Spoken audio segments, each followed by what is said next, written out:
안녕하십니까. 뉴스의 인면을 파헤쳐드리는 와이타임스 정세분석의 추구길입니다. 적과 아군도 구분 못하는 러시아 방공망 시스템, 러시아군의 최대적은 러시아군이다. 여러분 어떻게 생각하십니까?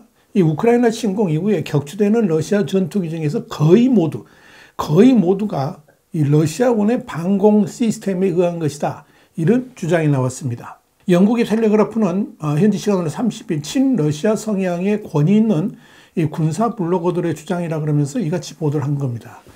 이들 중 상당히 유명한 라이바르라는 이름의 블로거는 자신의 텔레그램을 통해서 우크라이나에 주둔하는 각 군과 부대들 간의 의사소통이 불충분하고 아군기 식별 시스템이 작동하지 않아서 지난 봄 이후에 이런 SU-34, SU-35S, SU-30M 전투기 거의 모두가 5인 사격에 의한 것이었고 일부 KA-52 공격 헬리콥터도 러시아 방공 시스템에 의해서 격추됐다. 이렇게 주장을 했습니다.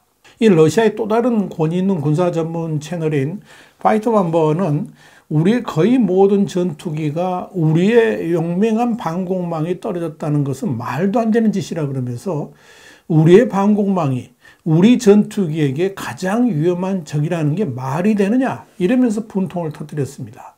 텔레그래프는 이들의 주장을 독립적으로 입증하기는 어렵다 이렇게 지적을 했습니다만 이런 군사 전문 블로거들의 주장은 상당히 신빙성이 있어 보입니다. 사실 우크라이나의 구식 방공망으로 러시아의 최신의 전투기들을 꼼짝 못하도록 막는다는 것 자체가 불가능에 가깝기 때문에 그런 거죠. 그래서 도대체 우크라이나가 무슨 능력으로 그 막강한 러시아의 공군력이 이번 전쟁에서 꼼짝도 못하고 우크라이나군에 당했는가? 여기에 대해서 많은 의문들이 제기되어 왔었습니다. 지금도 러시아군은 우크라이나의 공중을 거의 장악하지 못하고 있습니다. 아예 들어가지 못합니다. 그런데 러시아 군사 블로거들의 주장을 감안한다 그러면 러시아군이 우크라이나의 하늘을 장악하지 못한 것이 이제서 이해가 됩니다.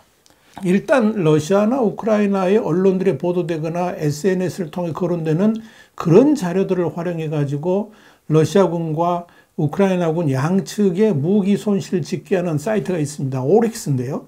이 오릭스 웹사이트에 따르면 12월 31일 현재 러시아군은 우크라이나에 포획된 것을 제하고도 전투기와 헬리콥터가 각각 63대씩 파괴된 것으로 집계가 됐습니다. 그러나 우크라이나군은 역시 12월 31일 현재 러시아가 지금까지 283대의 전투기 그리고 269대의 헬리콥터를 잃었다라고 주장했습니다. 우크라이나군은 그러면서 지난 21일 우크라이나의 자포리자주에서 우크라이나 방공망에 의한 것이 아니라 러시아 방공망에 의해서 격추된 러시아 최강 헬기 KA-52 헬리콥터의 잔해를 공개를 했습니다. 여기에 대해서 우크라이나군 전략통시센터 측은 악어라고 별명이 붙은 이 공격 헬기가 러시아의 판치르 SI 지대공 미사일에 격추됐다 그러면서 러시아의 방공망 포대원 전원을 축하하는 뜻에서 갈라 만찬에 초대한다 이렇게 조롱하듯 밝히기도 했습니다. 오릭스 측은 이 개전 이후에 이 러시아가 이 공격용 헬기인 KA-52 30대를 잃은 것으로 집계했습니다. 우크라이나군은 개전 이래 수차례 러시아군이 5인 사격으로 러시아군 전투기 헬기를 격추시켰다 이런 성명을 낸 바 있습니다. 자, 그런데 이렇게 러시아군에 의한 러시아군의 피해는 허술함과 명령체계 불합리성을 그대로 노출하고 있습니다. 영국의 더 타임스는 지난 11월 30일 영국의 왕실 군사합동연구소 그러니까 RUSI의 보고서를 인용해 가지고 러시아군은 우크라이나가 러시아군을 속이기 위해 설치한 위장 표적에 손쉽게 당하면서 쓸데없는 포탄을 낭비하고 있으며 동시에 아군끼리 5인 사격을 하고 공격하는 일까지 발생하고 있다 그랬습니다. 그러면서 이 러시아군에게 아군 사격은 최대 골칫거리 중 하나로 통신 채널이 결여된 탓에 러시아 포대는 러시아군을 타격하고 러시아 방공망은 러시아 전투기를 격추하는 아군 사격이 광범위하게 발생하고 있다. 이렇게 보도를 했습니다. 더 타임즈는 이어서 러시아의 상부하달식 명령체계가 전장에서의 계속된 실패를 낳고 있다 그러면서 아군끼리의 공격은 러시아군에게 상당한 피해를 안겨주고 있지만 러시아군은 그런 실수를 또다시 반복하고 있다고 전했습니다.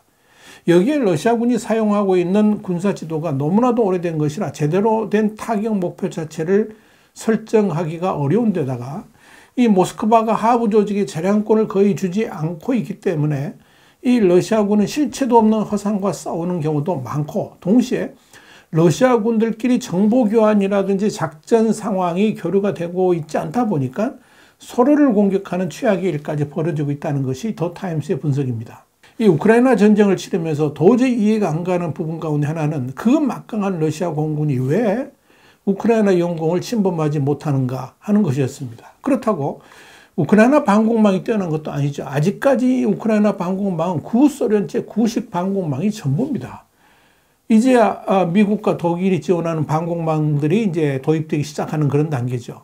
지난 10월 2일 우크라이나 공군사령부는 리만에서 러시아 신형 전술 폭격기 수호이 34 파편을 찾았다 그러면서 러시아군 손실 규모에 추가했다라고 밝힌 바 있습니다. 해당 전투기 잔해는 러시아군이 리만에서 퇴각하는 과정에서 남긴 흔적으로 보입니다. 현지 언론 보도에 따르면 공중에서 분해돼 가지고 추락한 전투기 꼬리엔 테일러버 공구가 빨간색으로 적혀 있었습니다. 그런데 흥미로운 것은 이 수호이가 지상 및 해군 목표물에 대한 전술 배치에 사용되는 최신형 러시아 전투기인데 대당 가격이 3,600만 달러, 그러니까 우리나라 돈으로 한 515억 원 정도에 달하는 아주 고가의 전투기입니다. 특히 대공 미사일과 레이저 유도 폭탄 같은 이런 최대 8톤의 무기를 실을 수 있는 막강 전력도 갖추고 있습니다. 현재 러시아군은 지난 3월 기준에 있을 때 120여 기 정도의 수호이를 보유한 것으로 알려졌습니다. 그렇다면 이 수호이가 왜 추락했을까? 현재 알려진 바로는 이번 우크라이나 전쟁에 추락한 수호이 전투기는 최소 한 16대가 넘는 것으로 이렇게 보이는데요. 당연히 러시아 방공부대가 우크라이나기로 오인해가지고 미사일을 발사해가지고 추락시킨 경우들이 대부분이지 않냐 이렇게 추정이 됩니다. 지난 7월에 수호이 추락은 그렇게 해서 일어난 것으로 보입니다. 그러나 이 우크라이나 언론 보도를 보면 지난 3월에 우크라이나 노인이 쏜 소총에 맞아 추락했다 뭐 이렇게 전해지는데 아무리 봐도 이런 소설인 것 같고요. 이 역시 러시아의 방공망에 의해서 추락된 것이 아닌가 이렇게 보입니다. 그런데 10월 리만에서 발견된 수호의 잔해도 러시아 방공망에서 추락된 것을 보이는데 러시아군이 리만에서 갑자기 철수하는 바람에 잔해 정리도 하지 못한 것으로 판단됩니다. 우리가 이미 다 알다시피 전쟁 초기에 이 러시아군의 국방력은 우크라이나하고는 비교가 안 될 정도로 엄청났죠. 그럼에도 불구하고 이 푸틴이 애초 계획했던 대로 10일 내 전쟁을 끝내기는커녕 300일이 넘도록 전쟁은 진행 중이죠. 그리고 오히려 러시아군은 지금 수세에 몰려 있습니다. 왜 이런 일이 발생했을까? 러시아군이 이렇게 고전하는 가장 큰 이유는 제공권 장악에 실패했기 때문입니다. 공중 우위가 없다 그러면 러시아는 미국이 제공한 M142 하이마스 같은 이런 최신의 무기를 당해낼 수가 없습니다. 자, 그러다 보니까 깜깜이 포격을 하게 되는 거죠. 자, 그렇게 해가지고는 전쟁에서 결코 승리할 수가 없을 겁니다. 문제는 러시아 공군이 왜 이렇게 방공망도 변변치 않은 우크라이나 영공에 진입하기를 두려워하는가이죠. 이유는 간단합니다. 추락의 두려움 때문에 그렇습니다. 그런데 정작 러시아 공군의 전투기 조종사들은 그동안에 수백 대의 전투기 추락 이유에 대해서 잘 모릅니다. 그저 우크라이나의 공격에 의한 것이라고만 알고 있을 뿐이죠. 그런데 진실은 러시아군의 방공망에 의해서 러시아군 전투기가 추락했다고 하니까 땅을 치고 통곡할 일일 것입니다. 그렇다고 지금 상황에서 러시아군끼리의 전투 상황 공유라든지 이런 소통이 잘 될 것으로 전혀 기대가 되질 않습니다. 특히 우크라이나에서 자폭용 드론을 러시아 본토로 보내는 상황에서 러시아 방공망은 더욱 철저하게 작동하게 될 겁니다. 그렇게 되면 또다시 러시아 전투기들을 공격하는 일들이 얼마든지 재현될 수가 있습니다. 그러니까 러시아 공군기들이 우크라이나 영토로 진입을 하지 못하는 것이고 국경 근처에도 안 가고요. 러시아 상공에서 원격 미사일을 발사하고 있는 겁니다. 이런 군사 전략으로는 러시아군의 전황 회복은 불가능할 겁니다. 이것이 어쩌면 우크라이나군에게는 큰 복인지도 모르겠습니다. 하늘이 우크라이나를 돕고 있다. 그렇게 말할 수 있지 않을까요? 여러분 어떻게 생각하십니까? 와이타임 정세 분석이었습니다. 감사합니다.